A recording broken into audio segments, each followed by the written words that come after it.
पूरा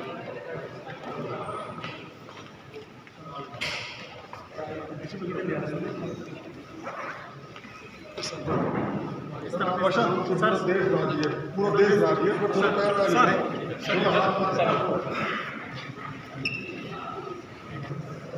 क्या लिया तुमने? पूरी ये लोग रखी रहेगी तुमने सर पीछा पीछे पीछे जाइए। अरे पीछे ले लो फोटो आगे मत जाओ। नहीं ऐसे सही काम चल रहा है।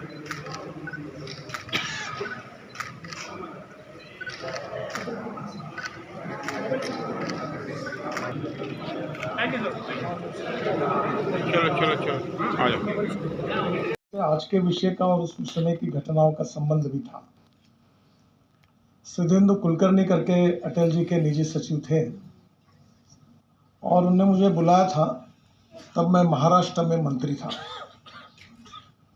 और विशेष रूप से मुझे महाराष्ट्र में उड्डानपुर मुंबई में मैंने पब्लिक प्राइवेट इन्वेस्टमेंट से बनाने का मौका मिला था। और जब ये काम हुआ उसके कारण अटल जी ने मुझे बुलाया और मुझे उन्होंने कहा कि अटल जी ने मुझे ऐसा कहा कि नितिन, ये शहरों में तुमने बहुत कुछ काम किया है, पर अभी एक काम करो कि इस देश के गांवों को जोड़ने के लिए अच्छे रोड बनने चाहिए, इसकी योजना तुम तैयार करो।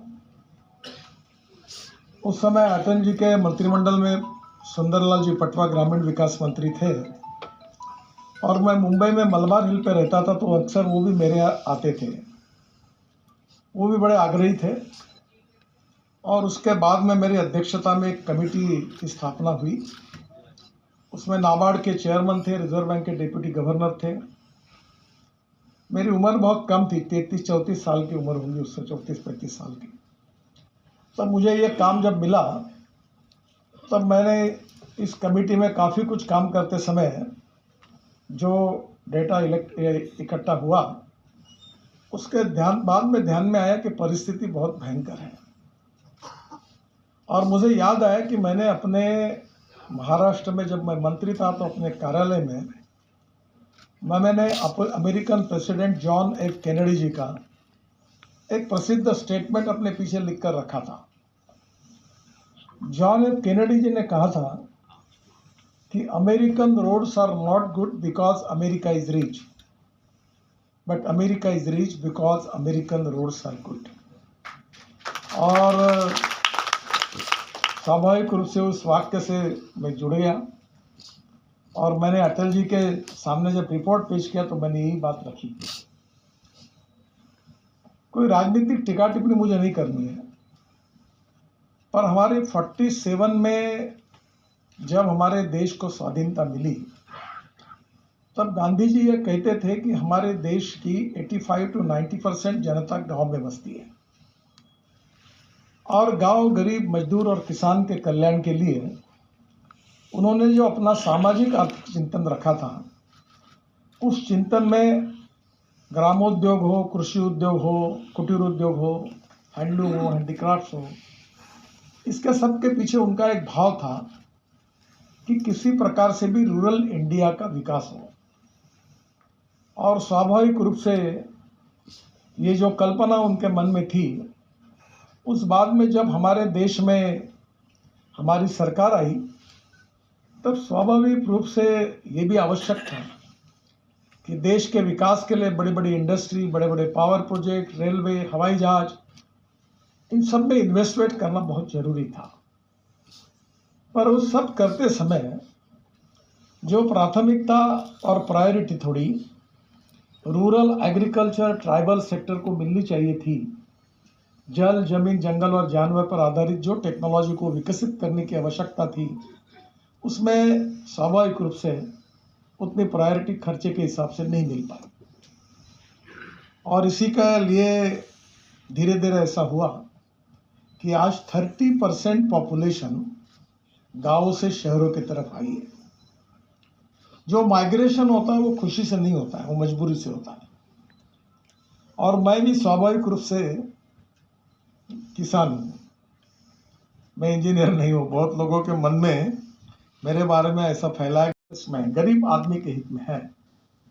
तो गांधी जी ने भी कहा है कि अगर कोई कानून अगर आपको बेंड करना होगा तो bend it up to the last limit of the breaking point, और अगर आखिर तोड़ना भी होगा तो अगर उसका इंटेंशन अगर गरीब आदमी का भला करना है तो जरूर तोड़िए। ये बात मैंने अटल जी को कही। अडवाणी जी भी मीटिंग में थे और बाद में अटल जी का हमको ये करना है। और बाद में बराबर अब्दुल कलाम साहब ने बराबर 23 दिनों के बाद राष्ट्रपति के अभिभाषण में ये जो फ्लैगशिप योजना है प्रधानमंत्री ग्राम सड़क योजना, इस योजना का उन्होंने घोषणा की। और आज देश के इतिहास में ये पहली योजना है कि आज देश के 6.5 लाख गाँवों में से 4.5 लाख गाँवों को मजबूत रोड से जोड़ने का काम है। बिल्डिंग है तो टीचर नहीं, टीचर है तो बिल्डिंग नहीं, दोनों है तो विद्यार्थी नहीं, तीनों है तो पढ़ाई नहीं। मैं डेयरी चलाता था, ये सत्य इंसिडेंट बता रहा है। मेरे गांव का वेटरनरी डॉक्टर था, मैंने डेयरी के लिए बैंक से कर्जा लिया, डेयरी का बैंड बाजा बच गया। जब गाय भैंस गर्म होती थी तो डॉक्टर गांव में रहता नहीं था, जब डॉक्टर रहता था तो गाय भैंस गर्म नहीं होती थी। आखिर सब बैंक का लोन पड़ गया और डेयरी खत्म हो गई। गांव में बच्चे स्कूल में नहीं जा सकते। गांव की जो उपज थी किसानों की, मैंने कहते हुए मुझे अच्छा नहीं लगा कि मैं मुंबई में काफ़ी दिन रहा। मुंबई शहर में बर्तन मांजने की मिट्टी भी 20-25 रुपए किलो के भाव से प्लास्टिक के इसमें मिलती है, और गेहूं चावल के भाव उस समय 12 और 15 रुपए किलो थे। तो स्वाभाविक रूप से रोड बनने के कारण क्या ट्रांसफॉर्मेशन हुआ है गाँव में। ये पहली बात, water, power, transport and communication, ये 4 इंफ्रास्ट्रक्चर के बिना कोई देश विकास नहीं कर सकता। और रूरल एग्रीकल्चर ट्राइबल इंडिया में जब तक इंफ्रास्ट्रक्चर डेवलप नहीं होता उस समय विकास ही नहीं हो सकता। मैं आपको छोटी सी बात बताऊं, मैं दिल्ली को कम जानता हूं क्योंकि मैं कभी दिल्ली आना भी नहीं चाहता था। वो आ गया हूं तो मुझे जाके जानकारी बहुत कम है। ये द्वारका एक्सप्रेस हाईवे जो है ये डीडीए ने बनाना था। तो हमारे एमपी आए और बोले ये आप बनाओ। मैंने बोला मैं कैसे बनाऊँ, ये एनएचए नहीं है। फिर मुझे मनोहर लाल जी खट्टर जो हरियाणा के उससे मुख्यमंत्री ने कहा कि नितिन जी एक 29 किलोमीटर का छोटा सा रोड है, आप बना दो। मैं बोला एनएच नहीं है वो। मैं बोला आप बना दो, बहुत अच्छा डिस्प्यूटेड है ये हरियाणा और दिल्ली के बीच में, आप बना दो। तो मैंने हाँ कह दिया पब्लिकली। बाद में आने के बाद जब मैंने प्रेजेंटेशन लिया तो मुझे लगा 10 करोड़ करे तो 300 करोड़ का हो जाएगा। जब मैंने सब देखा तो मैंने कहा ये तो प्रोजेक्ट ऐसा बनाना बराबर नहीं है, बहुत ट्रैफिक है। तो वर्ल्ड स्टैंडर्ड के डिजाइनर को लाओ, और मैंने कहा ये बनाओ। तो उसने एक पिलर पे 4-4, आप देखा होगा अपने द्वारका एक्सप्रेस हाईवे, वो टनल बनी। जब डिजाइन बना तो उसकी कॉस्ट है 8,000 करोड़।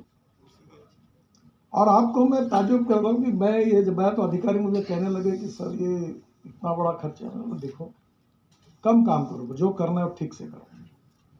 दिल्ली में इतना ट्रैफिक जाम है क्योंकि ये दिल्ली से जब गुड़गांव की तरफ जाते हैं तो राइट हैंड पलट कर वो शादियां होने वाली बहुत सी जगह है, क्या बोलते हो उसका नाम, हाँ, तो जो अभी 3 मूर्तियाँ शिव मूर्ति वगैरह के तरफ के रोड पर। तो मैं एक शादी में गया था, तो मैं मंत्री था, 3.5 घंटे फंस गया। फिर मैंने बोला किसी की अभी शादी हो, यहाँ फिर से नहीं आना। तो मुझे मालूम था। तो फिर ये आज रोड बनने के बाद और रोड के आजू बाजू में इतनी बड़ी रियल एस्टेट बनी है कि करीब 10 लाख करोड़ रुपए का इन्वेस्टमेंट हुआ है। मैं एक दिन मुंबई जा रहा था तो एक सज्जन आया, यंग लड़का, मेरे पास विस्तारा फ्लाइट में बिजनेस क्लास में पीछे बैठा था, आया और मेरे पैर छूने लगा। तो बोला ऐसा क्यों कर रहे हो? तो साहब आपने मेरी ज़िंदगी बदल दी। बोला क्या हुआ? बोले मैं एनसीएलटी में गया था, पर ये हाईवे बनने के कारण मेरी जो मैं एनसीएलटी में गया, आज मैं 50,000 करोड़ का मालिक बनाऊँ और मेरे फ्लैट्स बने और सब कहानी बताने लगा, पूरा बदल गया। अब वहाँ से वो UR2 जो है, मैं परसों जब गया वो पूरा देखा मैंने, तो पूरी नई दिल्ली उधर बैठ रही है। यानी एक रोड बनने के बाद कितनी इकोनॉमिक ग्रोथ हुई है, इसका आप विचार नहीं कर सकते। वैसे ही एक गांव में रोड बनाने के बाद कितना डेवलपमेंट हो सकती है। और इसलिए सबसे पहली बात जो थी कि रूरल इंडिया में हम अच्छा इंफ्रास्ट्रक्चर नहीं देते। मैं वाटर रिसोर्सेस मंत्री था,